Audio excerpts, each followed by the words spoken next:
В эфире телеканала «Итоги дня», в студии Надежда Саханская. Здравствуйте. В начале выпуска об основных темах.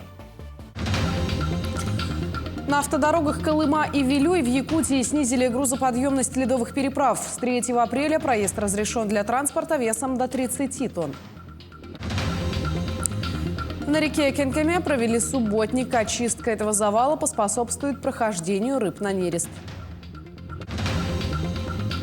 Осторожно, мошенники! На территории республики зарегистрировано 3535 преступлений в сфере информационных технологий.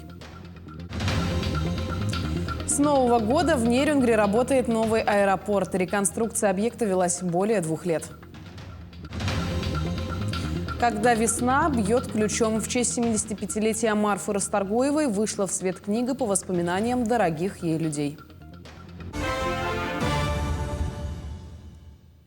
С 3 апреля грузоподъемность льда на переправе Якутск-Нижний Бестях понижена до 30 тонн. Сотрудники ГИМС и дорожной организации, обслуживающая переправу, еженедельно измеряют толщину льда и при достижении определенных параметров снижают грузоподъемность. Продолжит тему Александр Хавренко. Для безопасности водителей, пассажиров, всех тех, кто каждый день ездит с этой стороны на ту и обратно, конечно, надо проверить состояние и толщину льда. И вот прямо сейчас мы этим займемся. Давайте же узнаем, сколько у нас сейчас составляет толщина льда на протоке, на переправе Якутск-Нижний Бестях. Итак, смотрим. Толщина льда составляет 1,25 м. А это... Для 30 тонн это нормально. Это с небольшим запасом для безопасности движения автотранспорта получается.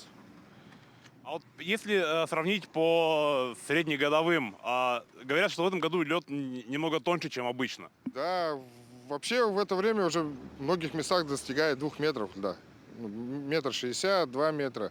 Нынче чуть-чуть структура льда маленько другая, толщина чуть поменьше. Потому что осень была теплой, поздний ледостав стал. Важно помнить, что превышение допустимого тоннажа на ледовой переправе влечет за собой последствия. В частности, на водителя может быть наложен административный штраф. Уважаемые граждане, предупреждаем, что после закрытия переправа будет являться несанкционированной, будут выставлены посты, работать будет административная комиссия по выявлению несанкционированного выезда транспорта на лед, также выхода граждан на лед. За данное нарушение будут привлекаться в административной ответственности в виде наложения штрафа. По информации ГИМС, 10 апреля грузоподъемность на переправе Якутск-Нижний Бестях будет снижена до 20 тонн. А на 15 апреля запланировано официальное закрытие переправы. Александр Хавренко, Владимир Павлов, Якутск. Станция судов на воздушной подушке в Якутске откроется на 204-м микрорайоне. По словам Владимира Сивцева, на новом причале построят платформу для безопасной загрузки и выгрузки судов на воздушной подушке. На эти цели уже выделены средства. Министр подчеркнул важность этой инициативы для обеспечения безопасности и удобства жителей Якутска. Напомню, решение перенести причал для судов на воздушной подушке было принято после многочисленных жалоб жителей 202 и 203 микрорайонов на сильный шум, который идет от судов, когда они набирают скорость. Вскрытие реки Лены на территории республики по предварительным прогнозам ожидается 9-10 мая. Более точный прогноз опубликуют в середине апреля. Толщина льда на 21 марта составляла от 60 сантиметров в районе Витима до 100 сантиметров в районе Ленска, что ниже нормы. Снегозапасы же превышают норму, что может негативно повлиять на прохождение ледохода. В Иркутской области, в верховьях Лены, ситуация противоположная. Снегозапасы небольшие, а толщина льда превышает норму. Прохождение ледохода будет зависеть от погодных условий. Ну а пока в Ленске состоялось заседание комиссии по чрезвычайным ситуациям. Обсуждался вопрос подготовки к паводку. Сегодня в Ленском районе проводится очернение льда на затороопасных участках. На эти цели выделено более 5 миллионов рублей. В этом году в Ленском районе по снегозапасам превышение нормы. Воды будет много. При заторах возможно превышение опасных отметок. Под угрозу подтопления попадают 4 населенных пункта. Это более 23 тысяч человек. И уже готовятся пункты для временного размещения. Создан стратегический запас продуктов и продовольствия на 30 миллионов рублей. Определены источники хозяйственно-питьевого назначения. Дополнительно заключен договор на подвоз питьевой воды и также договор на обеспечение горячим питанием. Для эвакуации людей в случае ЧС будут привлечены автобусы МБУ «Гранит», закрепленные за каждым из 10 сборных эвакуационных пунктов. Имеется на территории города 2 системы оповещения. Это СОН и РАСЦО. Предпаводковые работы на дамбе подрядчиком запланированы примерно с 8 апреля и будут осуществлены до 20 апреля. По предварительным данным, вскрытие реки Лены на территории Ленского района ожидается в первой декаде мая. За несколько дней до этого в Ленск прибудет правительственная группа, которая будет контролировать прохождение ледохода в случае затора и угрозе потопления. Будут проведены взрывные работы. Совмещать приятное с полезным. Сотрудники Минэкологии Якутии из разных подведомственных учреждений провели совместные работы по расчистке завала русла реки Кинкеме. Это облегчит рыбам нереститься в верховьях реки. Подробности в сюжете Амана Отова. Сегодня на реке Кинкеме идет субботник по расчистке завала. Это мероприятие проводится в рамках указа главы об экологическом благополучии. Такие работы поспособствуют сохранению и оздоровлению водных объектов. В субботнике приняли участие более 20 сотрудников 5 подведомственных учреждений Минэкологии Якутии. Как вы все знаете, Кинкеме является также особо охраняемой природной территорией. Вот уже буквально вот с этой стороны начинается ОПТ.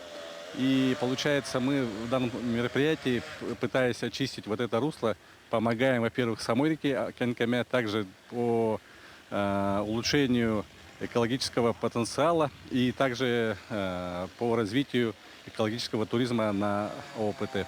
В ходе расчистки стволов дерева и кустарников заготавливаются дрова, которые в дальнейшем будут переданы ветеранам природоохранной отрасли для отопления домов. Вот работа у нас идет с 9 утра, у нас сбор был. Сегодня на местность приехали примерно 10 часов и сразу приступили к работам. Сегодня к вечеру, наверное, закончим. Объем древесины здесь не маленький. Сегодня работают 4 бензопилы. Ну и как раз таки вот добытые дрова мы отвозим ветеранам нашей отрасли как помощь. Сегодняшнее мероприятие поспособствует многим факторам. Самое главное – это облегчит рыбам нереститься в верховьях реки и оздоровит состояние водного объекта. Аман Отов, Аэлита Махно, Якутск. Количество жертв дистанционных мошенников в России растет год от года. Люди продолжают верить лжеброкерам, лжесотрудникам полиции и банков и переводить им крупные суммы денег. В прошлом году на территории республики было зарегистрировано 3535 преступлений в сфере информационных технологий. Из них 90% – это мошеннические действия с использованием технологий. В прошлом году по указу президента России в структуре Министерства внутренних дел создано новое подразделение по борьбе с противоправным использованием информационно-коммуникационных технологий, в работу которых входит в том числе и борьба с кибермошенничеством. Всем уже известно, и об этом уже министр внутренних дел по республике Саха-Якутия во время отчета перед депутатами ЛТМН информировал, что звонки идут с Украины. Это уже достоверный факт. 90% всех совершаемых мошеннических действий именно проходят с той стороны. Денежные средства направляются, как правило, через Европейские союзы, через, скажем так, недобросовестных граждан Российской Федерации в ту сторону. И тем самым осложняется именно поиск и задержание лиц, причастных к данным преступлениям. Но работа ведется на постоянной основе.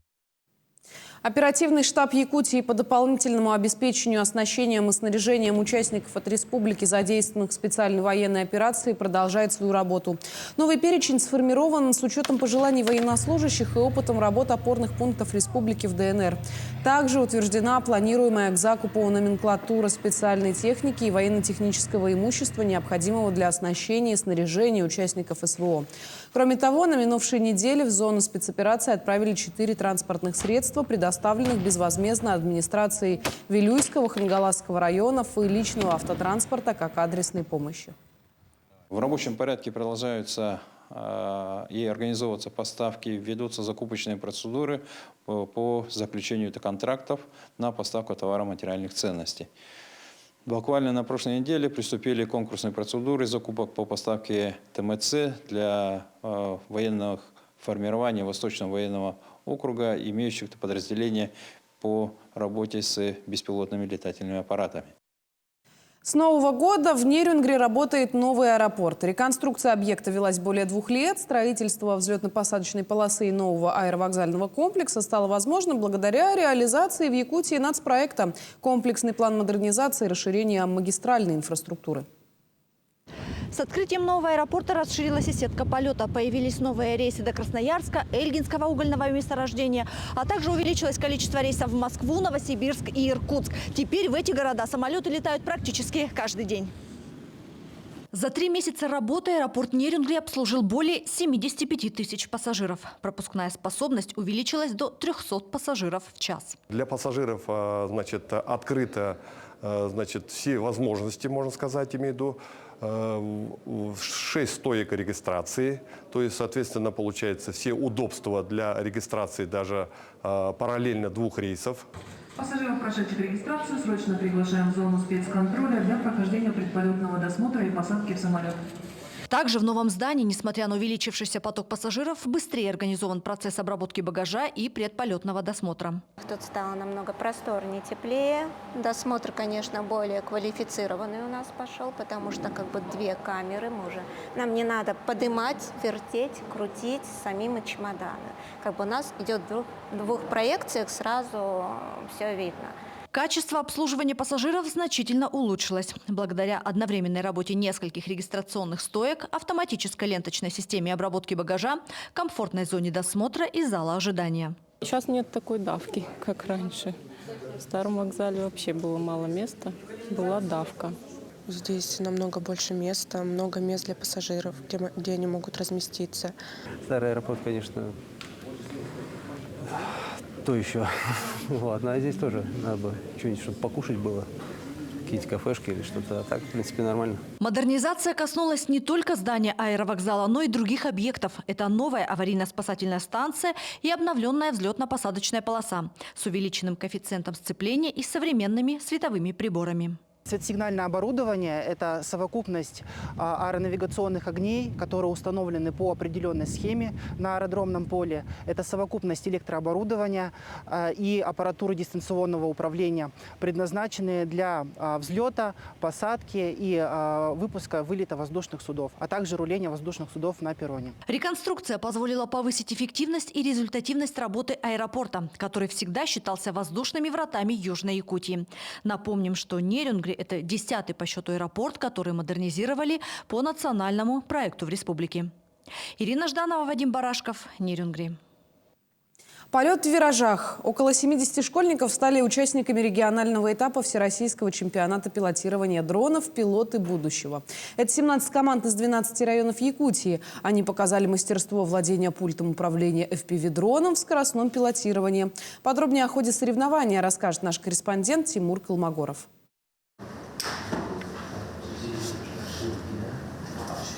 Крутые повороты, узкие проходы и резкие смены высоты. Школьники сидят в полной сосредоточенности на управлении FPV-дронами. Гонки проходят на трассе в специальном симуляторе. Ранее в муниципальном этапе приняло участие около 200 человек.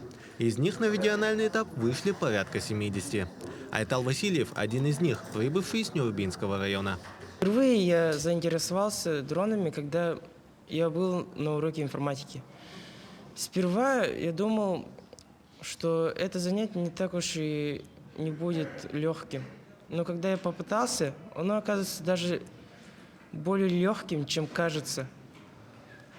В некоторых случаях я даже захотел своему другу, чтобы полетать с ним в дроны, поиграть, то есть. В каждой команде присутствовало 4 участника – наставник, 2 пилота и техник-инженер. Они должны пройти трассу за кратчайшее время.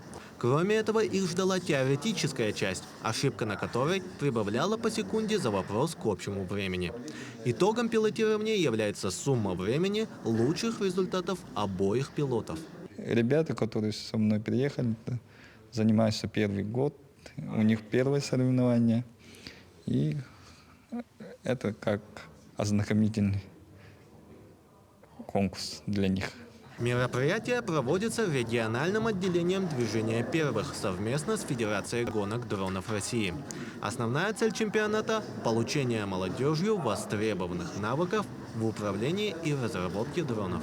Я думаю, что вот такие вот проекты, подобные соревнования очень полезны для детей, потому что дети очень увлекаются техникой, и им нужно где-то развиваться, да? Как понятно, что развитие идет, когда есть соревновательный интерес, да? Всероссийский чемпионат пилотирования дронов «Пилоты будущего» – это уникальное событие, которое позволит участникам не только прокачать свои навыки, но и узнать много нового. Победители регионального этапа примут участие во всероссийском конкурсе, который пройдет в Москве. Тимур Калмогоров, Георгий Григорьев, Якутск. В мультимедийном историческом парке «Россия. Моя история» проходит выставка, посвященная 30-летию Государственного собрания Ил-Тюмен. В экспозиции представлены данные по созывам, книги, научная литература по работе парламента, государственные награды и многое другое. История Госсобрания начинается с 1993 года, когда 12 декабря состоялись выборы в новый орган государственной власти республики.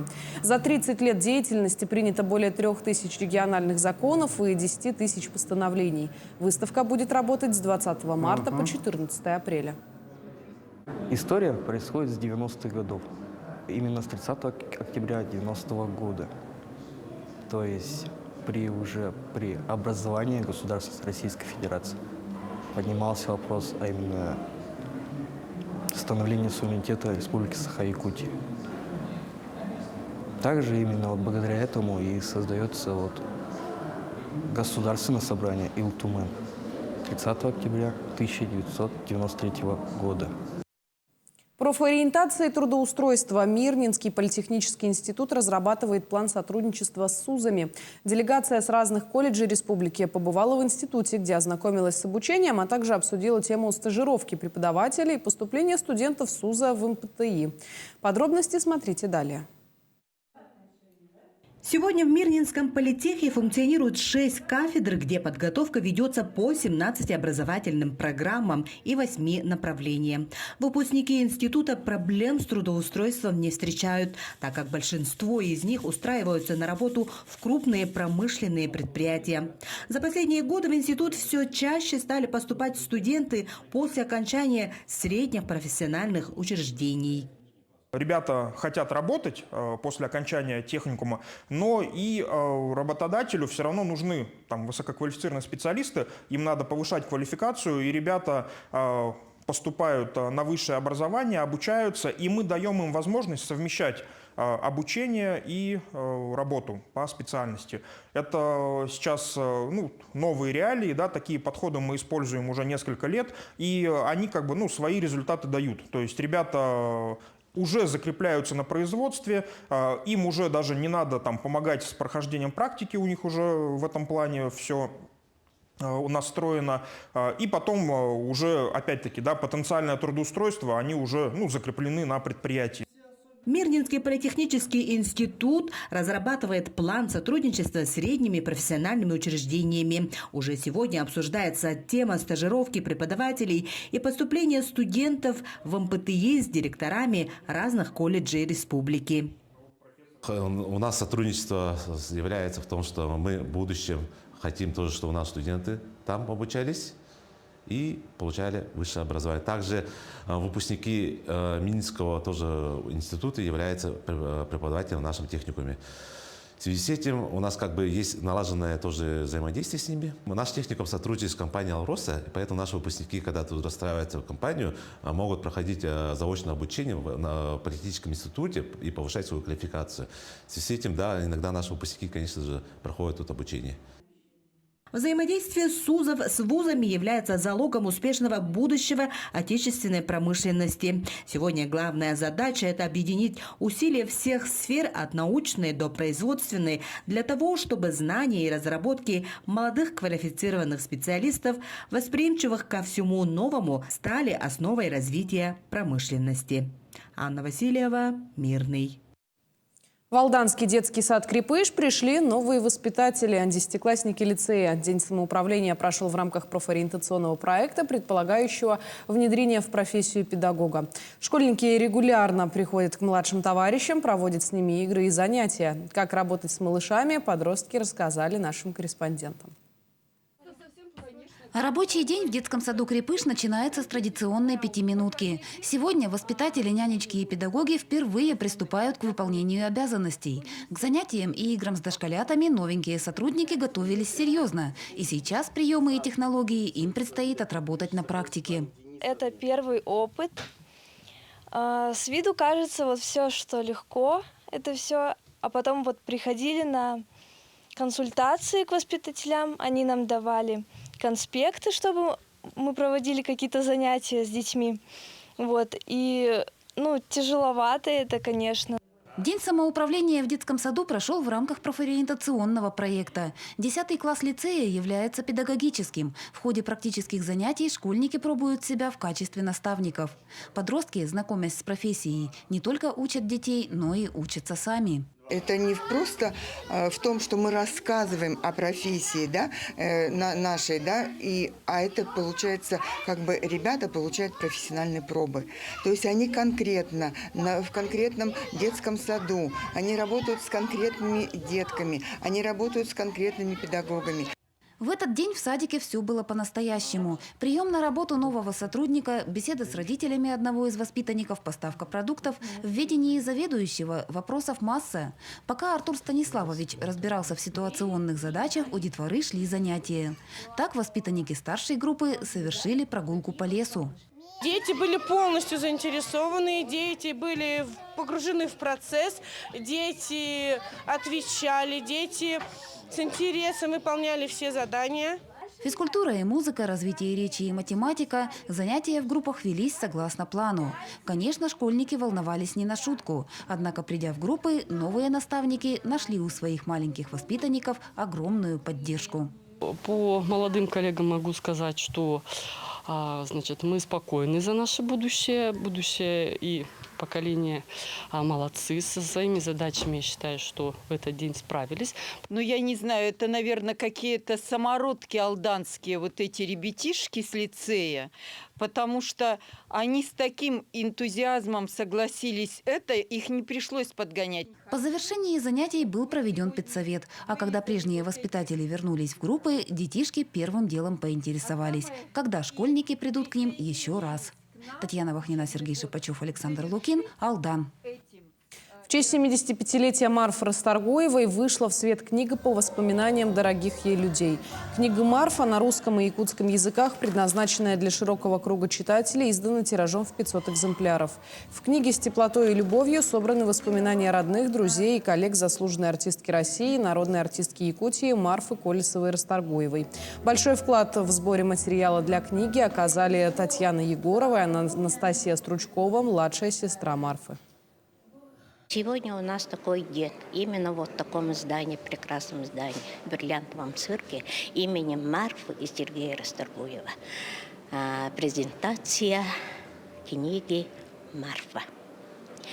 Вот это такая достойная от души, вот эта книга вышла. Именно сегодня, на день рождения у Марфы Петровны. Марфа Петровна 3 апреля родилась, и сегодня она заново родилась. Ее книга «Марфа». На этой неделе во всем мире будут отмечать День здоровья. В преддверии праздника на выставке «Россия» на ВДНХ уже проходят различные мероприятия. Среди них и презентация Министерства здравоохранения Якутии. Гостям и жителям столицы будут представлены самые передовые достижения республики в медицинской сфере. Подробности у Максима Кардозу. Невероятные звуки хомуса. Зажигательные танцы. Виртуальные игры для детей. Казалось бы, где здесь медицина? А выясняется, она во всем. Вибрации варгана успокаивают и снимают головную боль. VR-очки помогают в становлении на пути к правильному питанию. Ну а танцы – это сама жизнь.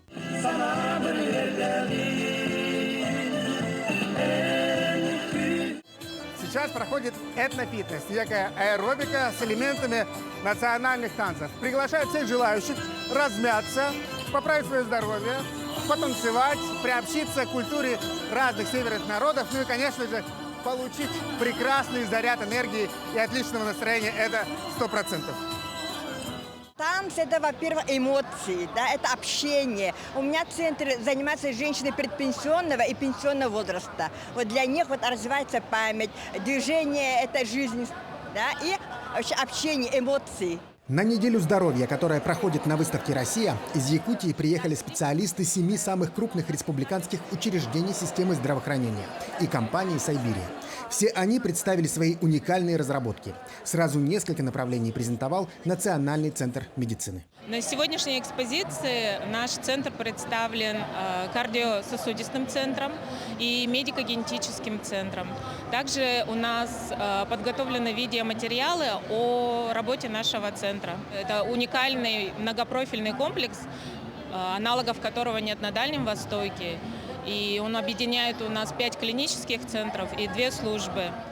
Якутский онкодиспансер представил онлайн-платформу по выявлению и профилактике различных онкологических заболеваний.